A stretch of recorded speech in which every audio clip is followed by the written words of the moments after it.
साथियों नमस्कार। इस वक्त मौजूद हूँ प्रयागराज में। हमारे साथ हैं मेजा विधानसभा के विधायक माननीय संदीप पटेल जी।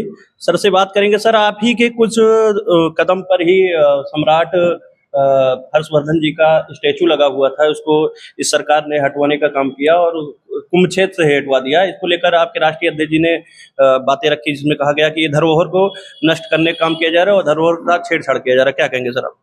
भारतीय जनता पार्टी का पुराना दोहरा चरित्र रहा है।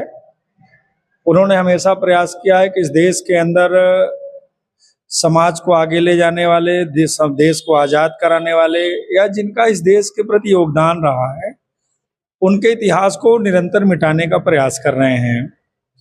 चूंकि उनकी मंशा ही है और हमारे तमाम महापुरुषों ने इस बात को कहा भी कि जब हमारा इतिहास ही नहीं होगा तो आने वाली पीढ़ी कैसे सीखेगी कि इस देश के अंदर हमारे पास क्या था, हम यहाँ के राजा थे, हम यहाँ के मालिक थे, जिसको भारतीय जनता पार्टी धीरे धीरे करके ख़त्म कर रही है। और केवल महाराजा अशोक सम्राट की ही नहीं, आपने देखा होगा कि जितने भी हमारे इतिहास हैं सबको समय समय परिवर्तित कर रहे हैं। ये तो उनकी मजबूरी है।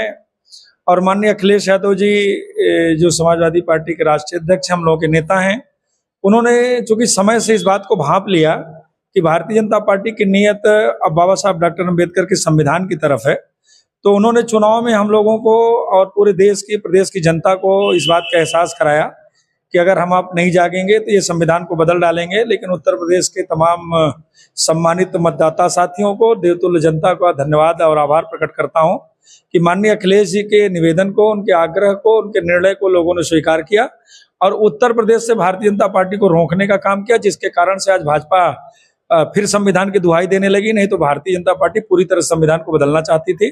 उनकी नीयत है कि इस देश को चलाने वाले लोग, इस देश के मूल निवासी, जिनका इस देश के लिए योगदान था, उनको कैसे खत्म किया जाए। और ये कोई एक नया उदाहरण नहीं है, ये निरंतर इनकी एक नीयत है और यही चाहते हैं। सर, संविधान बदलने की बात की आपने। अब उनका आरोप रहता है कि आप लोगों ने जो 2024 का चुनाव लोकसभा का लड़ा, उसमें संविधान की और बहुत सारे मुद्दे ऐसे उठाए, ये बेबुनियादी मुद्दे थे, उनका कहना था, क्योंकि कोई संविधान बदलने वाला। लेकिन उन्हीं के कई बड़े बड़े लीडर, जो कि अयोध्या से अगर देखा जाए तो जो उनके बड़े लीडर सांसद जी थे, उन्होंने साफ तौर पर कहा था कि अगर हम 400 पार सीटें आते हैं तो हम संविधान बदलने का काम करेंगे। लेकिन वो लोग झूठ को भी बड़े लोगों को बहलाने और फुसलाने का काम करेंगे। क्या कहेंगे सर? ये बात उठी कहाँ से? भारतीय जनता पार्टी के लोगों ने अगर गलत कहा था तो माफी क्यों मांगा? उनके लोगों ने खुलेआम माफी मांगा कि हमने धोखे से बात कह दिया। इतनी बड़ी बात जो निरंतर कई बार सांसद रहे हों भारतीय जनता पार्टी के, जो Bharatiya Janata party core committee के हों, वो इतनी हल्की बात कैसे कर सकते हैं?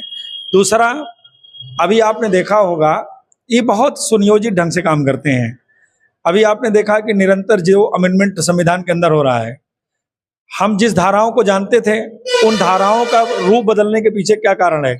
यही कहना चाहते हैं देश के अंदर ना कि ये जो संविधान के अंदर धाराएं हैं ये भारतीय जनता पार्टी की है।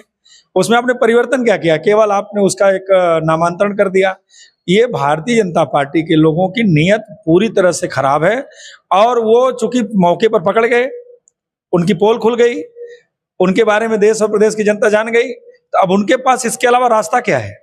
आज की तारीख में पूरी तरह से वो फेलोर हैं और वो इसके अलावा बात कह क्या सकते हैं? उन्होंने माफी मांगा पब्लिकली। उनके जिम्मेदार सांसद जो कोर कमेटी में थे उन्होंने इस बात का बयान दिया था। और निरंतर आप देख लो ना, जितना भी परिवर्तन हो रहा है, आप देख लो जितना परिवर्तन हो रहा है संविधान के अंदर, सब भारतीय जनता पार्टी अमेंडमेंट कर रही है, लगातार उसे परिवर्तित करने का प्रयास कर रही है। जी सर, जिस तरह योगी जी ने कहा कि उत्तर प्रदेश से सारे गुंडे मावालिया भाग खड़े हुए हैं, छोड़ के चले गए, लेकिन देखने को मिलता है जब जब कुछ चुनाव आते हैं, अभी वर्तमान में जो 9 सीटों पे चुनाव होने वाला विधानसभा का, उसमें देखने को मिला है सर बहुत जगह ध्रुवीकरण, हिंदू मुस्लिम का ध्रुवीकरण देखने को मिला। देखने के भी मिला कि बहुत सारे ऐसे हत्याएं भी हो रही हैं। आप अभी देख रहे हैं वर्तमान में महाराजगंज का जो स्थिति है, वहां पर जिस तरह हिंदू मुस्लिम करने की कोशिश गई, इस पर आपका क्या कहना है? अब लोगों की भारतीय जनता पार्टी की कलई खुल गई है। अब उत्तर प्रदेश की और देश की जनता इनके बहकावे में आने वाली नहीं है। ध्रुवीकरण से लोगों को निश्चित रूप से निजात मिलेगा। सबसे बड़ी लड़ाई है रोजगार की, सबसे बड़ी लड़ाई है आरक्षण की, सबसे बड़ी लड़ाई है दवाई की, सस्ती दवाई की, सस्ती शिक्षा की, जिससे लोगों की मूल जरूरत है। लोग उसके लिए आगे बढ़ना चाहते हैं, लोग विकास के रास्ते पे आगे जाना चाहते हैं। और रही बात माफिया की, तो आज बड़े पैमाने पर आप देख लो, बैंकों के अंदर डकैती, एटीएम की लूट, सड़क पर बहन बेटियां चल नहीं पा रही हैं और कहते हैं कि गुंडे मवाली बाहर चले गए। कोई ऐसा भारतीय जनता पार्टी का मुख्यमंत्री का मंच बता दो जिसपे एक गुंडा माफिया मंच पर न रहता हो। आप किसी जनपद में आप उठाकर देख लो, आप किसी भी जनपद को उठाकर देख लो, अगर आज की तारीख में माफिया का कोई अड्डा है तो भारतीय जनता पार्टी, और अगर उनका कहीं अखाड़ा है तो 5 कालिदास मार्ग। सबको वहीं से अयोध्या से एक वीडियो वायरल हुआ जिसमें देखने को मिला कि कुछ साधु संत के भेष में वो एक लड़की को छेड़ने का मामला आया, उस पर क्या कहेंगे सर? हम लोग साधु संतों का सम्मान करते हैं, लेकिन आज उनके भेष में जो लोग इस रूप में हैं, चूंकि वो लोग भेष इसीलिए पहन भी रहे हैं ना, बहुत से माफिया उस भेष को इसलिए पहन रहे हैं कि आज उसी भेष के लोगों का सम्मान है। बाकी तो अच्छे लोग जो वास्तव में पढ़े लिखे लोग हैं, सम्मानित लोग हैं, उनको किस निगाह से देखा जा रहा है? लोगों का मकान गिरा दिया जा रहा है, बड़े पैमाने पर लोगों के साथ नाइंसाफी की जा रही है। अब पूरी तरह से उत्तर प्रदेश की जनता किसी भी तरह से नौकरी से कोई समझौता नहीं करेगी, आरक्षण के साथ छेड़छाड़ नहीं करने देगी, संविधान की तरफ किसी को उंगली नहीं उठाने देगी। जाति जनगणना कराकर जो समाज के अंदर ये समय समय पर आरक्षण को बांटने के नाम पर समाज को बांटने का काम कर रहे हैं, उसको पूरी तरह से पब्लिक जान चुकी है। अब जाति जनगणना होकर रहेगी। और मैं तो एक बात बधाई देता हूं माननीय अखिलेश जी को, उनकी दूरगामी सोच को, कि बहुत समय से उन्होंने इस जाति जनगणना को उठाया। आज देश के अंदर जितने भी हमारे सहयोगी दल हैं, हमारे राष्ट्रीय अध्यक्ष जी के निर्णय को लोगों ने स्वीकार किया और लोगों ने महसूस किया कि वास्तव में आप माननीय अखिलेश जी ने जो विजन दिया है जाति जनगणना का, संविधान के सम्मान को बचाने का और आरक्षण को ताकत के साथ लागू कराने का, आज उसी पर सारे सहयोगी दल चलने का काम कर रहे हैं। इसलिए हम उनका भी आभार प्रकट करते हैं और राष्ट्रीय अध्यक्ष जी के दूरगामी सोच को धन्यवाद देते हैं कि वो कितना दूर की सोचते हैं। और आज उन्हीं की देन है कि भारतीय जनता पार्टी रुकी है, और शायद उनकी दूरगामी सोच नहीं होती तो शायद ऐसा परिणाम नहीं होता। आपने जातीय जनगणना का जिक्र किया, वर्तमान में जो सरकार है वो जातीय जनगणना क्यों नहीं कराना चाहती, और जातीय जनगणना से क्या लाभ होंगे समाज को? क्योंकि आप ओबीसी कम्युनिटी से आते हैं, तो ओबीसी की जनगणना की बात करना है, क्योंकि SC ST के तो होता है लेकिन ओबीसी की जनगणना नहीं हो पा रही, तो क्या कहेंगे सर? अब हम ओबीसी SC ST की नहीं, हम चाहते हैं कि प्रदेश और देश की पूरी जातियों की जनगणना हो जानी चाहिए।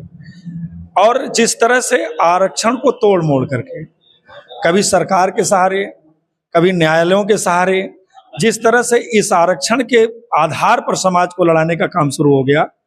अभी तक हमको जातियों में लड़ाया गया, धर्मों में लड़ाया गया।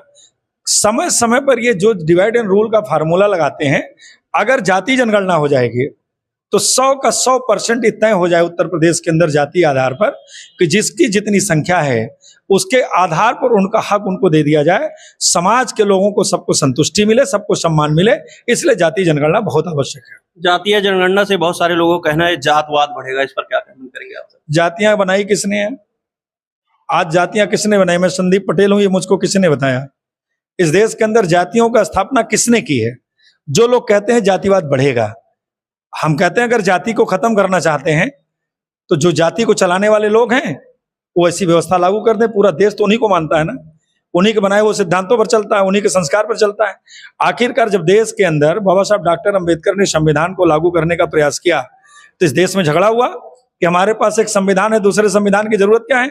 लेकिन बाबा साहब ने कहा जिस संविधान से समाज में एकरूपता ना आए, छुआछूत हो, ऊंच नीच हो, ऐसे संविधान से देश नहीं चलाया जा सकता। इसलिए दूसरे संविधान की आवश्यकता है। और इतना बेहतर संविधान, समता मूलक समाज बनाने वाला संविधान, गैर बराबरी को खत्म करने वाला संविधान देश को मिला है। और निश्चित रूप से जो परिकल्पना हमारे महापुरुषों ने किया था, अगर आज संविधान को हूबहू लागू कर दिया जाए तो देश अपने विकास पर पहुंच जाएगा, जाति व्यवस्था खत्म हो जाएगी और समता मूलक समाज बन जाएगा।